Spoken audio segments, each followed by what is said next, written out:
ونشهد أن لا إله إلا الله وحده لا شريك له ونشهد أن سيدنا وسندنا وحبيبنا حبيب ربنا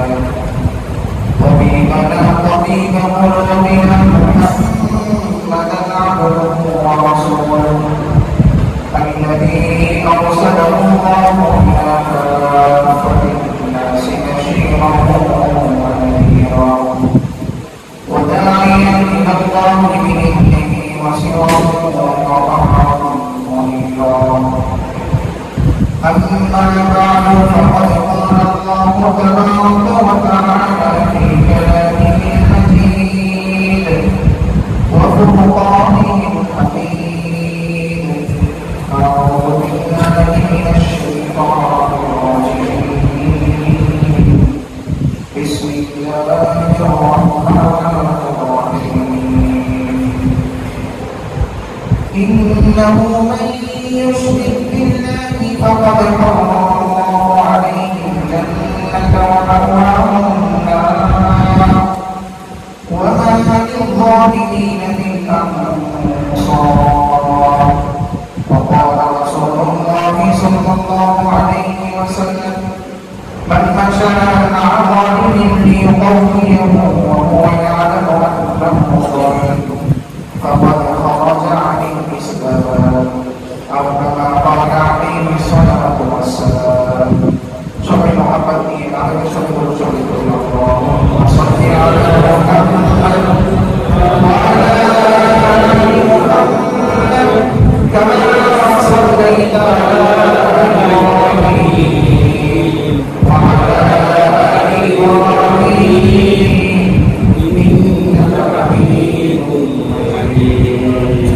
اللهم بارك على محمد وعلى آل محمد كما باركت على إبراهيم وعلى آل إبراهيم إنك حميد مجيد سبحان الله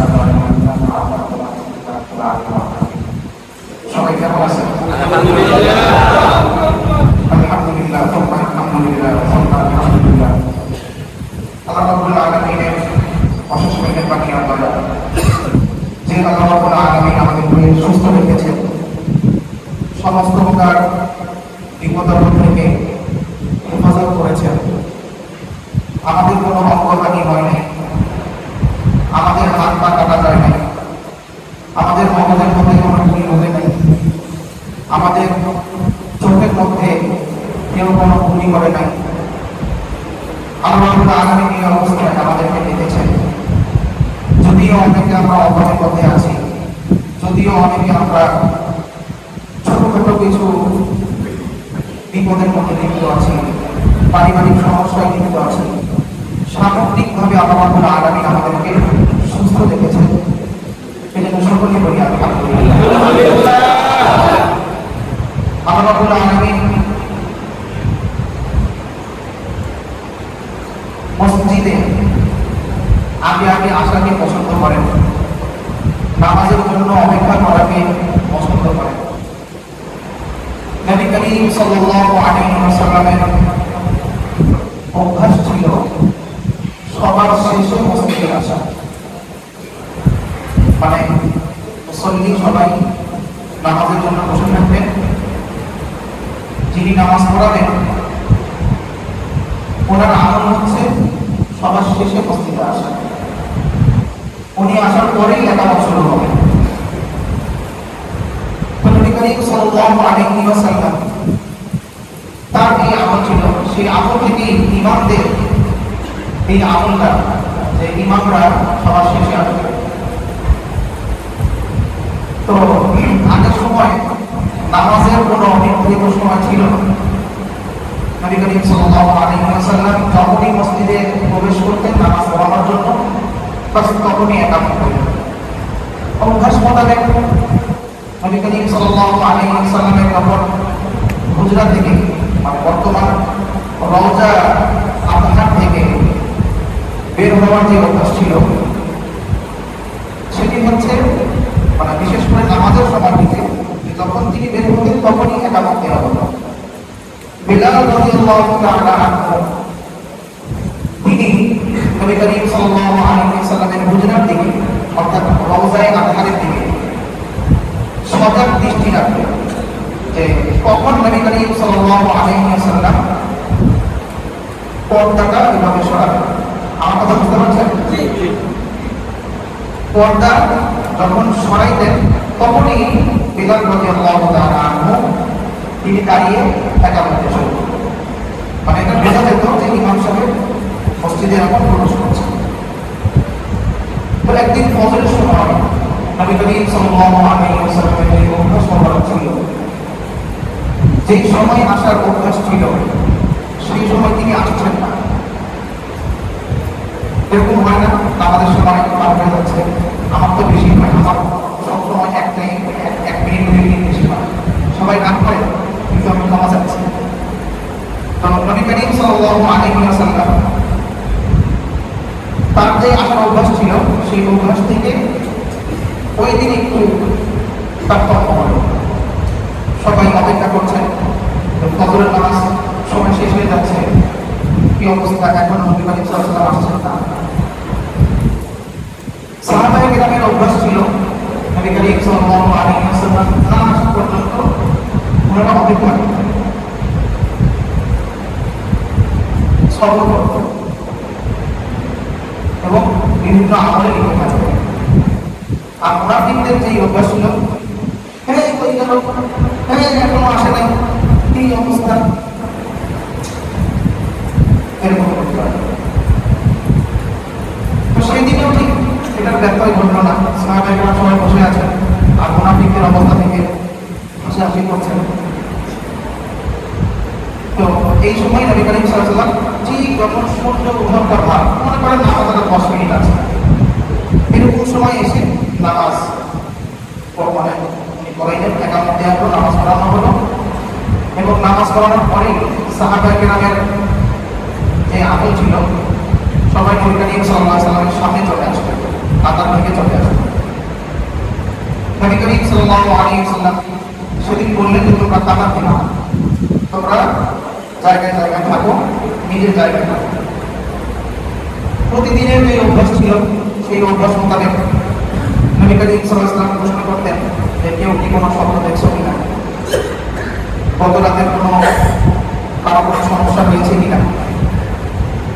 তো সেদিন আর এই প্রশ্নটা করলেন, তখন নবী করিম সাল্লাল্লাহু আলাইহি ওয়াসাল্লাম বললেন যে আচ্ছা আজকে যে আমি একটু দেরি করে আসলাম এটার ব্যাপারে কেউ কোনো প্রশ্ন করলেন না। সাহাবায়ে কেরাম রাদিয়াল্লাহু তাআলা আনহুম নবী করিম সাল্লাল্লাহু আলাইহি ওয়াসাল্লামকে এতটা সম্মান করতেন যে অনর্থক কোনো প্রশ্ন করতেন না। তো নবী করিম সাল্লাল্লাহু আলাইহি ওয়াসাল্লামকে এই বিষয়ে প্রশ্ন করার কোনো বিষয় আসে না যে আমি কেন প্রশ্ন করব। তখন নবী করিম সাল্লাল্লাহু আলাইহি ওয়াসাল্লাম বললেন যে আমি রাতে ঘুম থেকে উঠলাম, তাহাজ্জুদের সময় আমি উঠলাম, আমি ওযু করলাম, ওযু করে নামাজ পড়লাম, যতটুকু আল্লাহ আমাকে তৌফিক দিয়েছেন। নামাজ পড়ার পর আমি একটু আবার শুয়ে পড়লাম এবং আমি তন্দ্রায় চলে আসলাম। তন্দ্রা আসতে আসতে আমার ঘুমটা ভারী হয়ে গেল, আমি একদম ঘুমায় বসছি। তখন আমি স্বপ্ন দেখলাম আমার রবকে, আল্লাহ রাব্বুল আলামিনকে আমি স্বপ্নে দেখলাম যে আমার রব আমার কাছে আসলেন এবং বললেন যে হে মুহাম্মদ আমার নবী, তুমি কি জানো যে আমার নিকটবর্তী ফেরেশতারা, আমার নিকটবর্তী ফেরেশতারা যেটাকে আরবিতে বলা হয় মুকাররাবিন এবং আরেক ভাষায় বলা হয় মালাকুল আ'লা, মানে প্রধান প্রধান নেতা, যেটাকে আমরা বর্তমান ভাষায় যেটা সহজে বুঝবো সেটা হলো ক্যাবিনেট মন্ত্রী। বর্তমান ক্যাবিনেট মন্ত্রীরা সব মানে নাই, কিন্তু আল্লাহ রাব্বুল আলামিনের ক্যাবিনেট মন্ত্রী কোনো সময় পালাবে? আল্লাহ নিজে প্রদান করবে? আমরা এমন ভাবে পূজা করি যে রব কোনো সময় আমাদেরকে ছেড়ে যান না। আমরা এমন ভাবে ইবাদত করি যে রব আমাদেরকে কোনো সময় ভুলে যাবেন না, কোনো সময় ভুলবেন না। আমরা এমন ভাবে ইবাদত করি। আর আমাদের মধ্যে তো এমন কিছু ভাই আছে যে এমন রবের ইবাদত করে যাকে মানুষ তার মাথাকে চূর্ণ বিচূর্ণ করে দেয়, মানুষ তার ছোটের মধ্যে পেশাব করে, মানুষ তাকে পাইলে তাকে ছিঁড়ে খেয়ে মানে খেয়ে ফেলবে, এরকম মানুষের আমরা ইবাদত করি। এই অবস্থা আমাদের হয়ে গেছে। তো আল্লাহ রাব্বুল আলামিন বলছেন যে আমার কাদিনের ফেরেশতারা মালাকুল আ'লা মুকাররবী নিকটবর্তী ফেরেশতারা কোন বিষয়ে আলোচনা করে তুমি কি জানো? নবী করিম সাল্লাল্লাহু আলাইহি ওয়াসাল্লাম বললেন আমি জানি না আল্লাহ। তখন নবী করিম সাল্লাল্লাহু আলাইহি ওয়াসাল্লাম বললেন যে আমি আমার এই কথা বলার পরে আমি আমার বুকের ভিতরে এক ধরনের শীতল স্পর্শ, ঠান্ডা স্পর্শ আমি অনুভব করলাম। কেমন যেন আমার লাগছিল এবং খুব ভালো লাগছিল। তখন আমি দেখলাম যে আল্লাহ রাব্বুল আলামিন তার হাত দিয়ে আমার বুকে এভাবে স্পর্শ করলেন। তখন আমাকে আবার তিনি প্রশ্ন করলেন যে তুমি কি জানো যে নিকটবর্তী ফেরেশতারা কোন বিষয়ে আলোচনা করে? তখন আমার সবকিছু আমার সামনে পরিষ্কার হয়ে গেল। আমি তখন বললাম যে গুনাহ ক্ষমা করে যে সমস্ত বিষয়গুলো এবং সম্মান বৃদ্ধি করে যে সমস্ত বিষয়গুলো, এগুলো নিয়ে আপনার ফেরেশতারা আলোচনা করে। তখন আল্লাহ রাব্বুল আলামিন তাকে প্রশ্ন করলেন তাহলে সেগুলো কি? গুনাহ ক্ষমা করে কি কোন বিষয়গুলো? তখন নবী করিম সাল্লাল্লাহু আলাইহি ওয়াসাল্লাম ইরশাদ করলেন অনিচ্ছা সত্ত্বেও আমার এখন ভালো লাগছে না, এরপরেও নিজের মনের অনিচ্ছা নিয়েও ওযু করা। ফজরের সময় উঠতে ভালো লাগে, বলেন আমারও ভালো লাগে না, মনে হয় যে আরেকটু ঘুম দিই, আরেকটু আজকে কিছু ঘুম দিই। এটাই স্বাভাবিক, আমাদের মানুষের চাহিদা মোতাবেক এটাই স্বাভাবিক যে ঘুমের সময় প্রচন্ড ঘুম, রাত্রে মানে 12টা 1টা থেকে 2টার দিকে ঘুম পাইছে, মানে ঘুম চলে আসছে চোখে। এই সময় ফজরের সময় যখন আযান হয় মনে হলো আবার নামাজ পড়া, এই অবস্থা তো স্বাভাবিক এরকম থাকবে। আল্লাহ পাক ক্ষমা করবেন দেখেই তো এটা আমাদেরকে বলছেন যে অনিচ্ছা সত্ত্বেও। ওমর রাদিয়াল্লাহু তাআলা তিনি যখন ঘুমটা ভাঙতো, যেদিন বেশি অসুস্থ লাগতো, তিনি বলতেন যে আজকে ওমর আজকে আমি নামাজ পড়বো না, আজকে তো নামাজ পড়া লাগবে না, তুই খালি উঠে খালি একটু দোয়া কর, আজকে খালি দোয়া করি নেই, দোয়া করেই আজকে এটা শেষ করি। ঠিক আছে, তুই নিজেকে মানে প্রবোধ দিলেন। তারপর তিনি উঠতেন, তখন উঠেই খুশিস তাহলে তুই একটু ওযুটা করে ওযু করেই তোর দোয়াটা করে আপসে তখন যখন আমরা ওযু করতেন, ওযু করার পরে আবার তিনি বলতেন মনে মনে বলতেন যে ওযু যখন করেই ফেলছি তো তুই দেখেন নামাজটা একটু পড়ে দেখ। এইভাবে নিজের মনকে প্রবোধ দিয়ে আস্তে আস্তে আমলের দিকে তারা অগ্রসর করতেন। তো আমাদেরও আলহামদুলিল্লাহ এরকম যেতে হবে। তো নবী করিম সাল্লাল্লাহু আলাইহি ওয়াসাল্লাম বলছেন যে গুনাহ ক্ষমা করার যে বিষয়গুলো তার মধ্যে প্রথম বিষয় হচ্ছে অনিচ্ছা সত্ত্বেও ভালোভাবে গোসল করা। আমার পানি আছে, আমার সব কিছু আছে, দ্রুত ওযু না করে ভালোভাবে গোসল করা। কিয়ামতের দিন নবী করিম সাল্লাল্লাহু আলাইহি ওয়াসাল্লাম আমাদেরকে চিনতে পারবেন আমাদের ওযুর অঙ্গ থেকে।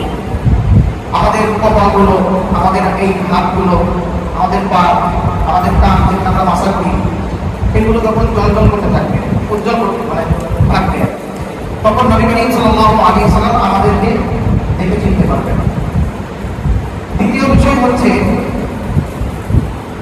মসজিদে পায়ে হেঁটে আসা।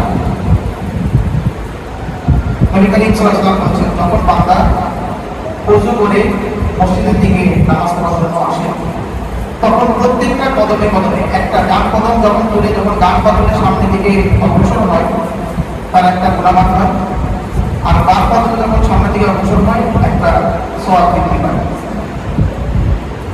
আর জুমার দিনে তো এটার সওয়াবই আলাদা। যে ব্যক্তি সকাল সকাল ঘুম থেকে ওঠে, নিজে গোসল করে, পরিবারকে গোসল করে এবং সে কোনো গাড়িতে অথবা কোনো বাহনে আরোহণ না করে হেঁটে হেঁটে মসজিদের দিকে আসে,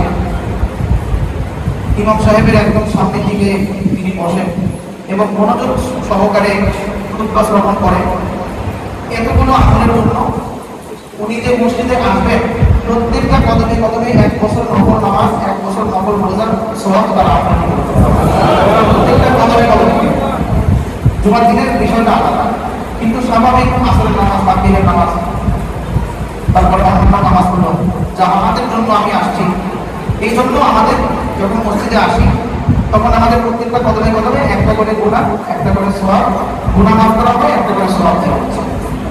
এই জন্য তো আমরা হুজুরের জন্য আমি খালি জুমার দিন আসি, অন্যদিন একটা সওয়াব দিয়ে কি করবো?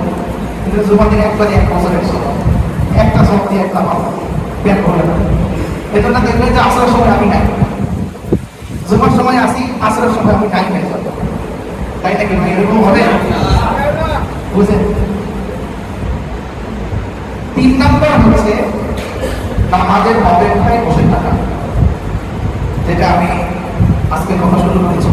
নামাজের অপেক্ষায় বসে থাকা ভাই, এটা আল্লাহ পাকের অফিস।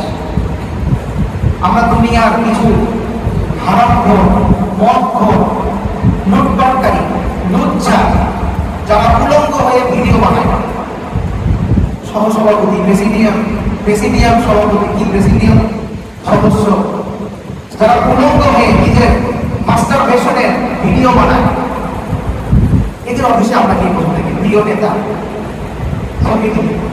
অমুকের রাস্তার পাশে। অথচ আল্লাহর অফিসে আমরা এসে বসে থাকতে আমাদের সমস্যা। আমরা যে নিজের চোখে এত কিছু দেখবো, আল্লাহ যে নিজের চোখে এই বয়সে দেখাই দিবেন, এটা আমাদের কল্পনাও ছিল না। যে বাংলাদেশের ল মেকাররা যারা আইন বানায়, এই সমস্ত নির্লজ্জ যারা উলঙ্গ হয়ে নিজের ভিডিও বানায়, নিজের সেলফি নিজের ভিডিও বানায়, সুবহানাল্লাহ বলবেন না? এদেরকে আমরা ভোট তো নাই, মানে এদেরকে আমরা মেনে নিই, মানে আমি ইমান আনি, এদের উপর আমি ইমান নিয়ে আসি। এই অবস্থা। অথচ আল্লাহ পাকের অফিসে, আল্লাহ পাকের দরবারে বসে থাকতে আমাদের গায়ে চালাতে হবে।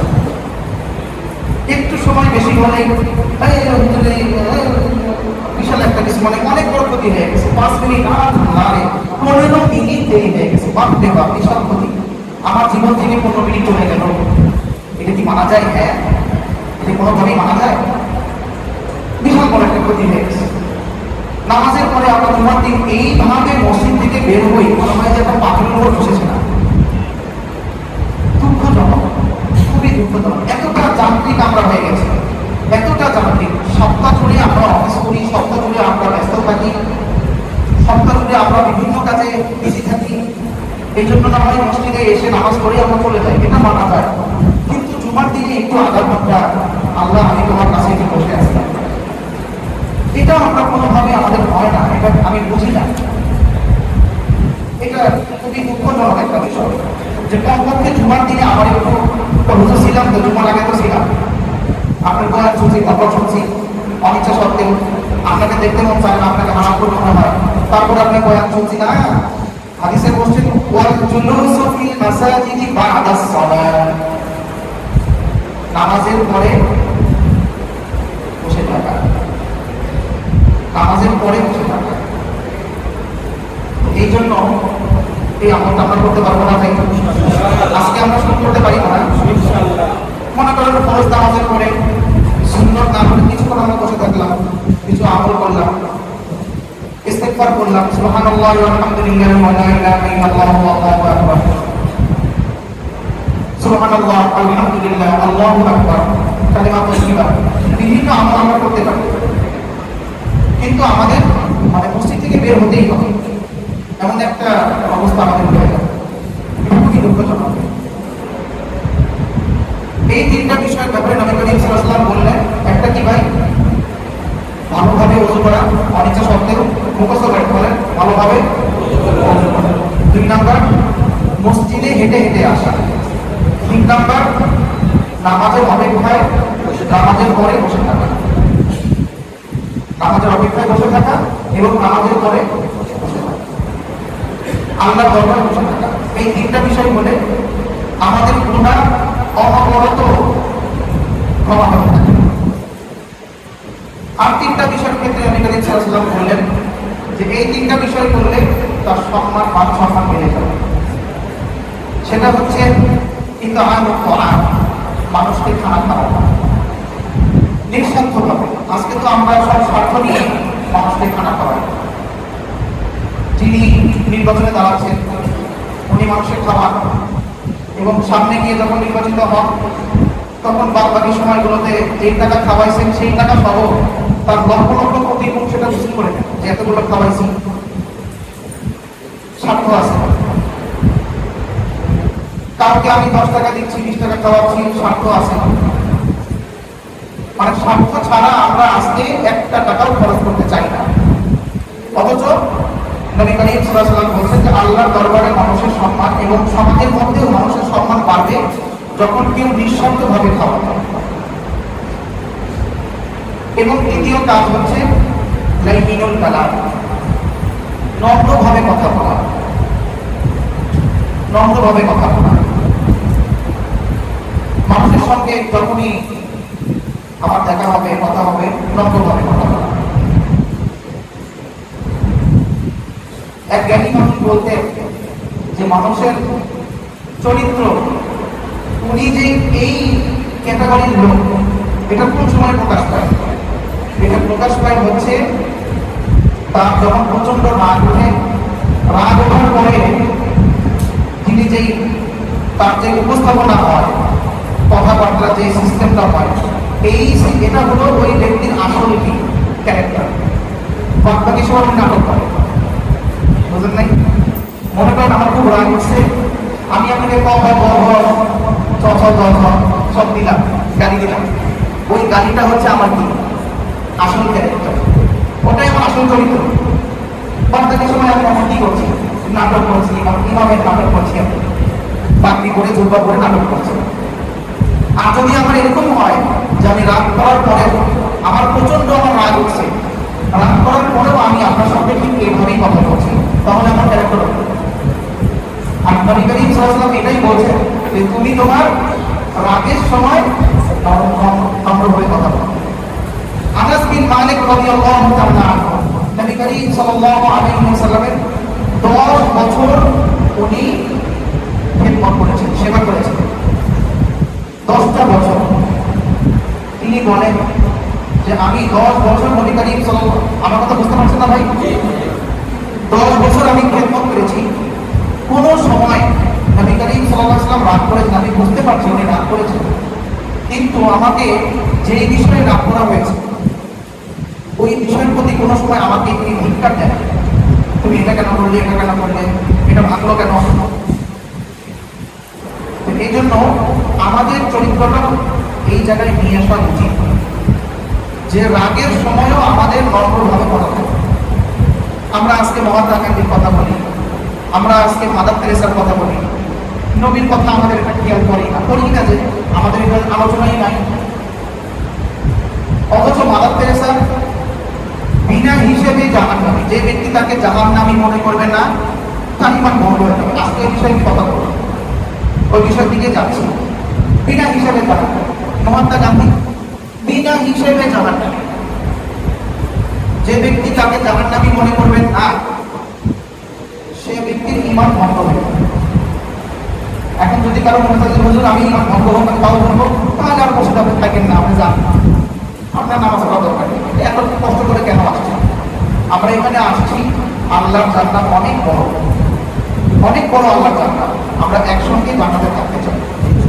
আর জান্নাতে যাওয়ার জন্য পূর্ব শর্তই হচ্ছে ঈমান, সেই ঈমানটা আমরা আনতে চাই। ঈমান ভঙ্গ হয়ে যাবে সেই কোনো বিষয় আমরা মানে আমি ঈমান ভঙ্গ নিয়ে থাকবো, তাহলে একটু আসার দরকারটাই চলে যাই। আমাদের তো এখন এমন অবস্থা হয়ে গেছে যে আমরা শুধু টাস্ক পূরণ করি, জুমার দিন মসজিদে যেতে হয় তাই যাচ্ছি, মসজিদে যাওয়া লাগে না গেলে মানুষ কি বলবে, এই জন্য যাচ্ছি। যদি এমন কোনো একটা রিজন পাওয়া যায় যে না যাওয়া লাগে তাহলে আর আমরা যাই। করোনার সময় সবাইকে বোঝা গেছে যে কে কত বড় ইমানদার। এখন তো করোনা নাই, এজন্য বলছি যারা আমরা করোনার সময় মসজিদে আসি নাই, তওবা না করলে আমলনামার মধ্যে লেখা থাকবে যে আমি মুনাফিক। যে ব্যক্তি 3 জুমা ইচ্ছাকৃতভাবে কোনো ওজন ছাড়া, আমি বাজারে গেছি, আমি সব জায়গায় গেছি, মার্কেটে গেছি, মার্কেট করতে পারছি, কিন্তু জুমার সময় আমার অসুবিধা হয়, এগুলো ফালতু আলাপ, তাইলে নিজের মুনাফিকের পরিচয়টা আপনারা একটা না দিলে ভালো হবে। মার্কেটে গেছি, বাজারে গেছি, সব জায়গায় যেতে পারছি, বাসার নিচে বের হতে পারছি, রাস্তায় আমরা হাঁটতে পারছি, আনমমি লেগে যেতে পারছি, কিন্তু মসজিদে আমরা আসতে পারি না জুমার সময়। হাদিসে স্পষ্ট হাদিস, যে ব্যক্তি 3 জুমা পরপর 3 জুমার কোনো ওজর ছাড়া জুমার নামাজ বাদ দেয়, তারা আমলনামায় লেখা হয়ে যায় যে মুনাফিক। তওবা না করা পর্যন্ত এই মুনাফিকের সার্টিফিকেট কাটা হয় না। তো যারা এখনো আমরা এরকম ছিলাম, আল্লাহ কাছে তওবা করে আল্লাহ ভুল হয়ে গেছে। তো করোনার সময় বোঝা গেছে যারা বেশি হুজুর, আসলে আপনারা তো আসলে এগুলো যে কি বলেন, আপনাদের কথা কিছু বুঝতে পারি না, বিশাল বড় বিজ্ঞানী হয়ে গেছে। এই জন্য একটু কারণ পাওয়া গেছে, এমনিতেই নাচে না বলি, আবার কি বলের পারি যে আর কোনো না করে নেন, খেতে হবে করেন। এই জন্য জুমার দিন মসজিদে যাবো না, আল্লাহর কাছে আমার ক্ষমা চাই। এই জন্য আমি বলছিলাম যে আমাদের শুধু টাস্ক পূরণ করতে হয়, বয়ান শুনতে হয়, তাই বয়ান শুনছি। ইমাম সাহেব এরকম ভবনের বয়ান করতে হবে, তাই বয়ান করছি। এভাবেই আমাদের সিস্টেমেটিক্যালি সার্কেলটা হয়ে গেছে। ইমাম সাহেবের বয়ান করতে হয়, খতিব সাহেবের বয়ান করতে হয়, এই জন্য উনি বয়ান করেন। খতিব সাহেবের একটু মানে এমন বিষয়ে বয়ান করতে হবে, মুসলিম বলবেন তা হুজুর সেই বয়ান একটা করছেন আপনি। এই জন্যই খতিব সাহেব ইমাম সাহেব বয়ান করেন যে মুসল্লিরা কোন বিষয়ে সন্তুষ্ট, আমি আজকে সেই বিষয়ে বয়ানটা দিব। আমরাও শুনি যে হুজুর দেখি তো কি বয়ান করে, যদি একটা ভুল বয়ান করছে, এই আমাদের অবস্থা। এখান থেকে ভাই বের হতে হবে। এখান থেকে বের না হওয়ার পর্যন্ত আমরা পরিপূর্ণ মুমিন হতে পারবো না। মাপ চাচ্ছি কতগুলো বলার জন্য, কিন্তু না বলতে পারছি না। আমাদের এমন একটা অবস্থা, আমাদের সামাজিক অবস্থা হয়ে গেছে, এবং এই সার্কেলের মধ্যে আমি নিজেও আছি। এমন না যে বৃত্তের বাহিরে আমি একদম মানে আব্দুল কাদের জিলানী কামি হয়ে গেছি, আমি অমুক পরিবারের সন্তান, আমি একদম এই গ্রুপ থেকে। আমার কি অপরাধ বলেন তো? আমার দোষটা কি? আমি কেন এটা করবো? এরকম দোষ আমার না, আমিও সেই দোষের মধ্যে আছি। কথা বুঝতে পারছেন? এখান থেকে বের হতে হবে। টাস্কের মধ্যে একটা হোমওয়ার্ক করার মতো সবকিছু করা, এই বিষয় থেকে বের হতে হবে। আমাদের যেই সিস্টেমেটিক্যালি যে বিষয়গুলো আছে, সিস্টেমটাই পচে গেছে, একদম সিস্টেমটাই পচে গেছে। যতদিন পর্যন্ত না আমরা ইসলামের রঙে রঙিন করছি, ততদিন পর্যন্ত এইভাবে চলবে না, শান্তি জীবনেও আসবে না। 3 নম্বর বিষয় হচ্ছে রাতের আধারে যখন সবাই ঘুমাবে তখন নামাজ পড়া। তাহলে 6টা বিষয় নিয়ে নবী করিম সাল্লাল্লাহু আলাইহি ওয়াসাল্লাম বলেছেন। একটা বিষয় কি, যেটা গুনাহ না হয়, অনিচ্ছা সত্ত্বেও ওযু করা। 2 নম্বর বলেন কি ভাই? পায়ে হেঁটে মসজিদে আসা। 3 নম্বর কি? নামাজের জন্য অপেক্ষা করা, নামাজের পরেও বসে থাকা। মনে থাকবো তো ভাইয়া? আর সম্মান বাড়াবে কি? মানুষকে নিঃস্বার্থভাবে খারাপ করা। এগুলো ফজলত আছে, আমি এদিকে যাচ্ছি না। জি হ্যাঁ, নম্রভাবে কথা বলা, এটারও ফজলত, অনেক ফজলত আছে, ওদিকে আমি যাচ্ছি না। আর 3 নম্বর বিষয় হচ্ছে রাতের আধারে যখন সবার মাথা বালিশের সঙ্গে লাগানো থাকবে, তখন আমাদের মাথাগুলো জায়নামাজের সঙ্গে লাগাই। এটা যে আমরা একবার করতে পারবো, ওই আমাদের নারায়ণগঞ্জের এই বিষয়ের মতো না, তিনি 70 রাকাত নামাজ পড়েন। ওই নামাজ না, আমার এমন নামাজ না যে ঘুম থেকে উঠে আমি যায় নামাজ করি, যায় নামাজ করতে ওযু ছাড়া যায় নামাজ করলে তো হবে না। ভালো করেই বুঝতে হবে। এইগুলো মানুষকে বলানো দরকার। আমি যেগুলো করছি এগুলো মানুষকে বলানো দরকার। এগুলো মানুষকে বলে ফেললেই এটার আমলের নষ্ট হয়ে যায়, নূর নষ্ট হয়ে যায়। কেন এগুলো মানুষকে বলবো? এগুলো একমাত্র আমি আর আল্লাহ জানে, আর কেউ জানে না। মুজাহিদ রাদিয়াল্লাহু তাআলা আনহুর ছাত্র ছিলেন। তিনি বলছেন, উনি ইমাম বুখারী রাহমাতুল্লাহ আলাইহির উস্তাদ। এটা বুখারী শরীফের একটা ঘটনা তিনি আনছেন, ইমাম বুখারী রাহমাতুল্লাহ আলাইহি উল্লেখ করেছেন যে মুজাহিদ রাহমাতুল্লাহ আলাইহি বলছেন যে আমি একটা দাসী কিনে আনলাম আমার ঘরের কাজ করার জন্য।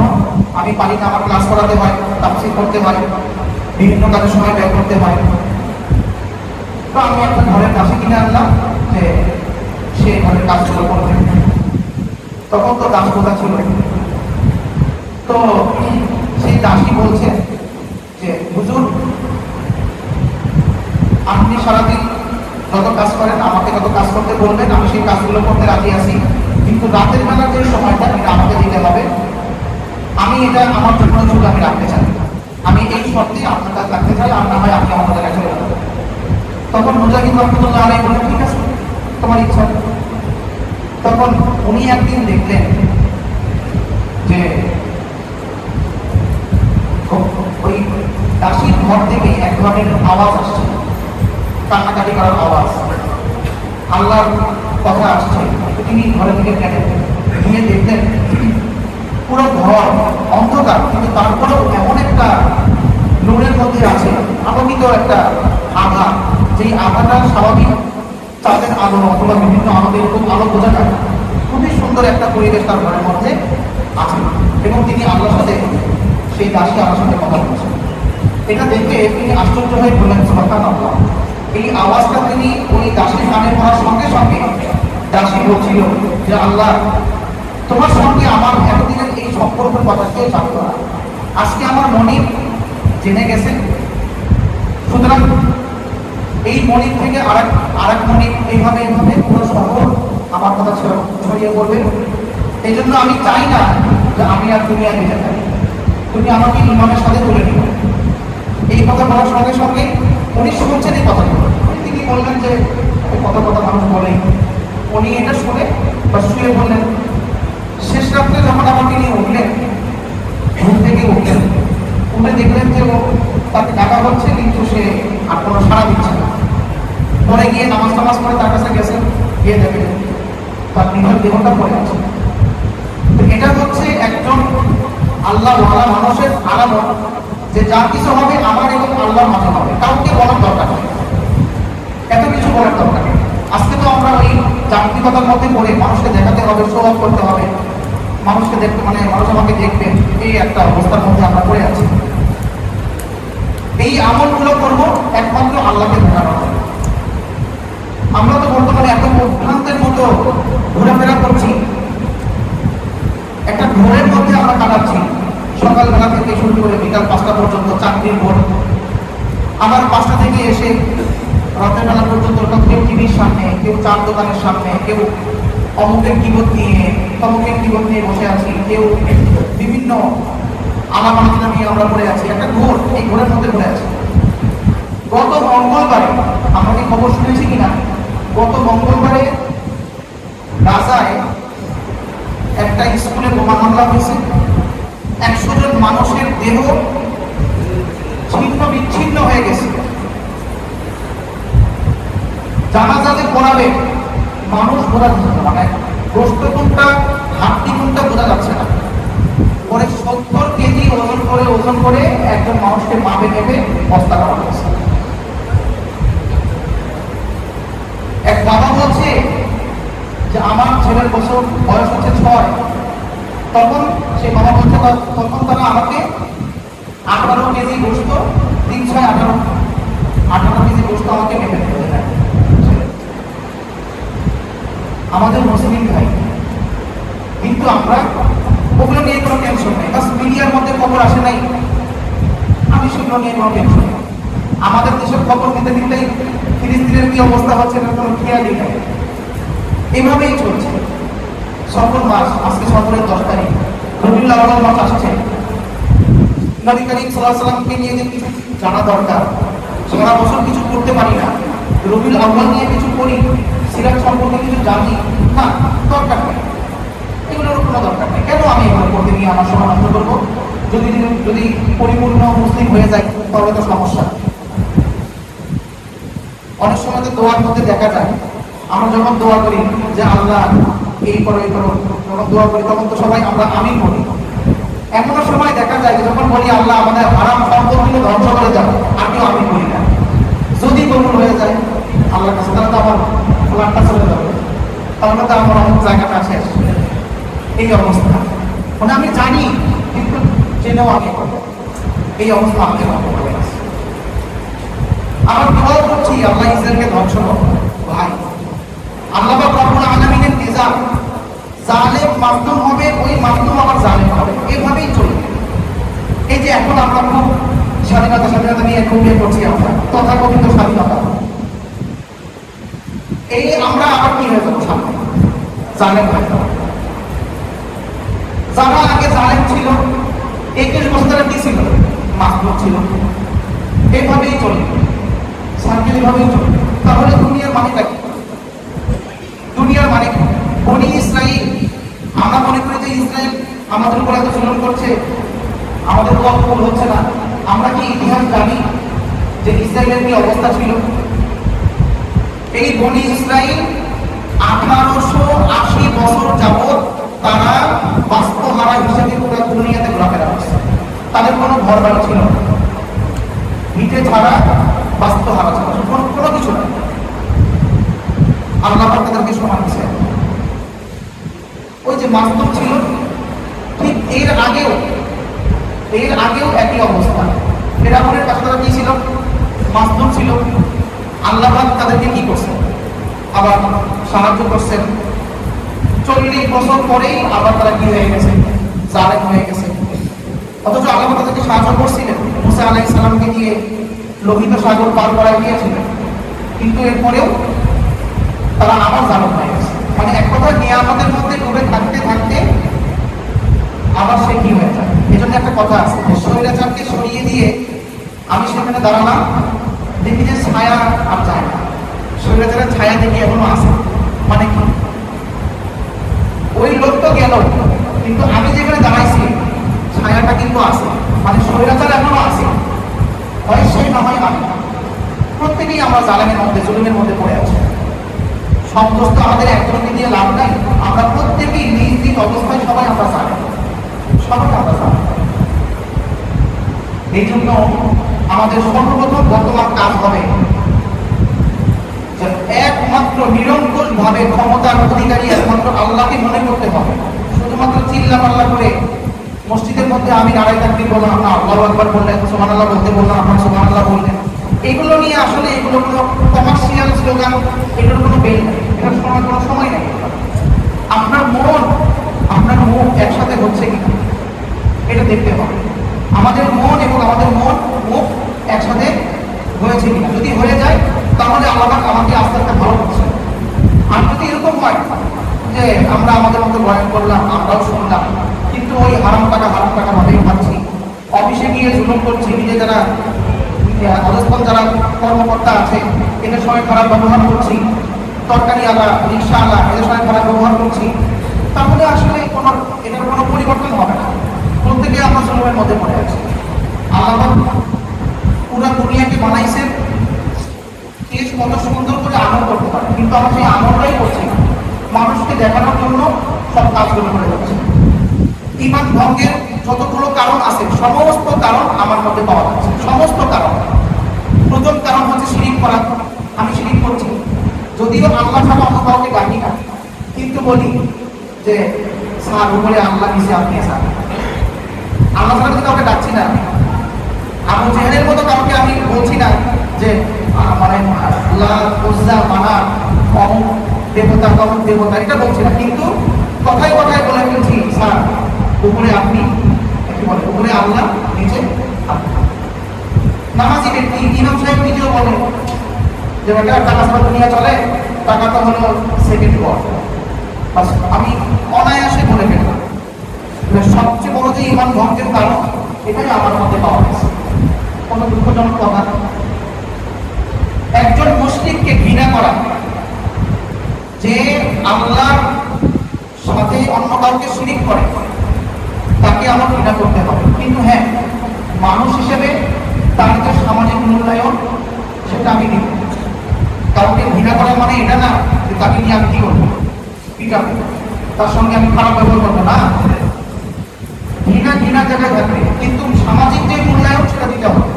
কিন্তু আমাদের বর্তমান অবস্থাটা কি, একজন ব্যক্তি আল্লাহর সঙ্গে শিরিক করে, সে কাফের, তার সেই কর্মকাণ্ড নিয়ে আমি খুশি, আমি খুব খুশি যে না এটা আপনার অধিকার আছে, খুব খুশি আমি।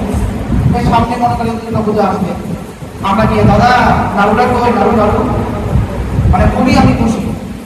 আমি গিয়ে দুর্গার সামনে গিয়ে আবার নাচবো, আমাদের ভাইরা আবার গিয়ে নাচে, দুর্গার সামনে গিয়ে তাকে দেখছে, মনের মধ্যে কোনো দুঃখ নেই যে আমার মানুষ শিরিকের মধ্যে লিপ্ত আছে, কিন্তু আমি সেটাই খুব খুশি। এই ঈমান ভঙ্গের কারণ তো আমার মধ্যেই আছে। যে ব্যক্তি জালেমের সঙ্গে ঘোরাফেরা করে, কেমন জালেম, জালেমকে আর সংখ্যা করতে হবে ভাই বলেন? আমার তো আর জালেমের সংখ্যা কি হতে পারে জানি না। যে নিরপরাধ মানুষকে, মানে যারা গুলি করে, নিরপরাধ মানুষকে, নিরস্ত্র মানুষকে একদম শূন্যর বিরুদ্ধে গুলি করে, ছোট ছোট বাচ্চা যার কোনো অপরাধ নেই গুলি করে মগজটা বের করে দেয়, এর উপরে জালেমের সংখ্যা কি হতে পারে? এত কিছু পরেও আমাদের চোখ খুলছে না। আমি দল করি, আমি দলের অমুক নিয়ে, আমাকে দল করতেই হবে। এই জন্য আমি আগেই বলছি, এখানে আমরা মুসলিম হতে আসছি। যদি আমি কোনো দলের সদস্য হয়ে থাকি তাহলে আল্লাহর ওয়াস্তে এই কনসেপ্ট বের করতে না হয় আমি মুমিন হতে পারবো না। বাংলাদেশের প্রত্যেকটা ইসলামী দল ছাড়া প্রত্যেকটা রাজনৈতিক দল, দল না, একটা করে ধর্ম, এগুলো ধর্ম। এই ধর্মের কবি আছে, এই ধর্মের মূর্তি আছে, এই ধর্মের আলাদা স্লোগান আছে, সব কিছু আছে। সুতরাং এত পেঁচাল পাইরা লাভ না, এই ধর্মের থেকে বের হয়ে আসতে হবে। আমরা গিয়ে ধর্মের ওখানে বেদিতে গিয়ে আমরা ফুল দিই, পুষ্পাঞ্জলি করি, ওখানে গিয়ে বসে থাকি। এটা না করতে পারলে আমাকে ক্ষমা চাই যে আমি অমুক নেতার কাছে ক্ষমা চাচ্ছি। বেটা মানুষ মরে গেছে, ওর কাছে ক্ষমা চাওয়ার কি আছে? যে ব্যক্তি কোনো মৃত ব্যক্তির কাছে ক্ষমা চায়, ক্ষমা চাওয়ার সঙ্গে সঙ্গে তার ঈমান শেষ হয়ে যায়। ভাই ঠিক হয় না, ঠিক কথাই বলতেছি। এখানে ঠিক বেঠিক করার কিছু নাই। যে ব্যক্তি কোন মৃত ব্যক্তির কাছে ক্ষমা চাচ্ছে আল্লাহ ছাড়া, মুহাম্মদ সাল্লাল্লাহু আলাইহি ওয়াসাল্লামের নিকটও ক্ষমা চাওয়া যাবে না, আর আমি আপনি আমার বাবার কাছে ক্ষমা চাচ্ছি, এত সহজ? দুনিয়া এত সহজ না। টুপি বললে, পাগড়ি বললে, জুব্বা বললে আমি পাগড়ি বললাম, আবার আমি গিয়ে আবার ক্ষমা চাইলাম যে আমাকে ক্ষমা করো, হে অমুক। ফেসবুকে পোস্ট দিচ্ছি আমি আজকে অমুক হিসাবে নির্লজ্জ, আমি আজকে লজ্জিত। তো আপনি আপনার লজ্জা নিয়ে, আমি আমার লজ্জা নিয়েই বসে থাকি। ইমানদার হতে হবে না। হাদিসের মধ্যে আসছে যে ব্যক্তি জালেমের সঙ্গে ঘোরাফেরা করে, তার দলে নিজেকে শরীক করে, এবং সে জানে, সেই ব্যক্তি জানে যে নিরপরাধ মানুষকে হত্যা করছে, তারপরেও আমি তার সঙ্গে ঘোরাফেরা করছি। নবী করিম সাল্লাল্লাহু আলাইহি ওয়াসাল্লাম, আমি বলছি না, আমি বলার কে, আমি কে? নবী করিম সাল্লাল্লাহু আলাইহি ওয়াসাল্লাম বলছেন, বাইহাকী শরীফের হাদিস, ফাকাদ খরাজা আনিল ইসলাম, সেই ব্যক্তি ইসলাম থেকে বের হয়ে গেল। সুতরাং এখন আমি নিজেকে প্রশ্ন করি, আমি এখনো কার সঙ্গে থাকবো? নবীর সঙ্গে থাকবো নাকি ওই জালেমের সঙ্গে থাকবো? যে কোনো দল, খালি এক দল খালি পতিত হয়ে গেছে, আমি তার সঙ্গে খালি কথা বলবো না। জালেম সবাই। একজন না হয় খাইছে 15 কোটি টাকা, আর একজন খাইছিল কত? 3000 কোটি টাকা। 2005 সালে ওটাই অনেক ছিল, 3000 কোটি টাকা অনেক ছিল। এই জন্য এত আমার দলকে না, সবাইকে জাসদ, বাসদ, সিপিবি, আপনার নাম বললাম না, জাসদ, বাসদ, সিপিবি, আরো যে সমস্ত দল আছে, সমস্ত দল এক একটা করে ধর্ম। যদি আমি মুসলমান হতে চাই, এই দলগুলোকে বাতিল করা হবে।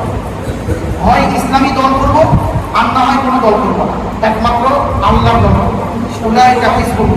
আল্লাহ বলছেন তারাই হচ্ছে আল্লাহর দল, যারা আল্লাহর উপরে ঈমান আনছে, রাসূলের উপরে নিরঙ্কুশভাবে ঈমান আনছে এবং শরীয়ত মোতাবেক, কোরআন মোতাবেক পরিপূর্ণ নিজের জীবনকে পরিচালনা করছে এবং নিজের মন থেকে আল্লাহর সঙ্গে সম্পর্ক রাখছে, তারাই হচ্ছে আল্লাহর দল। আর আল্লাহ বলছেন আলা ইন্না হিজবাল্লাহি হুমুল মুফলিহুন, তোমরা জেনে রাখো আল্লাহর দলই সফলতা। যদিও তার গোশত মেপে মেপে তোলা হোক না কেন, যদিও তার গোশত পাওয়া যাবে না কেন, পাওয়া না যাক না কেন, কোনো সমস্যা নেই, তারপরেও সে সফলতা। আল্লাহ রাব্বুল আলামিন আমাদের সকলকে কথাগুলো বোঝার তৌফিক দান করুন। আজকে তো ইমাম মনে চালু করে বললাম এটা, ইনশাআল্লাহ আবার যদি কোনোদিন দেখা হয় আমরা ইনশাআল্লাহ বলবো। আল্লাহ রাব্বুল আলামিন আমাদের সকলকে, বিশেষ করে সর্বপ্রথম আমাকে এই কথাগুলো বোঝার তৌফিক দান করুন। আলহামদুলিল্লাহ।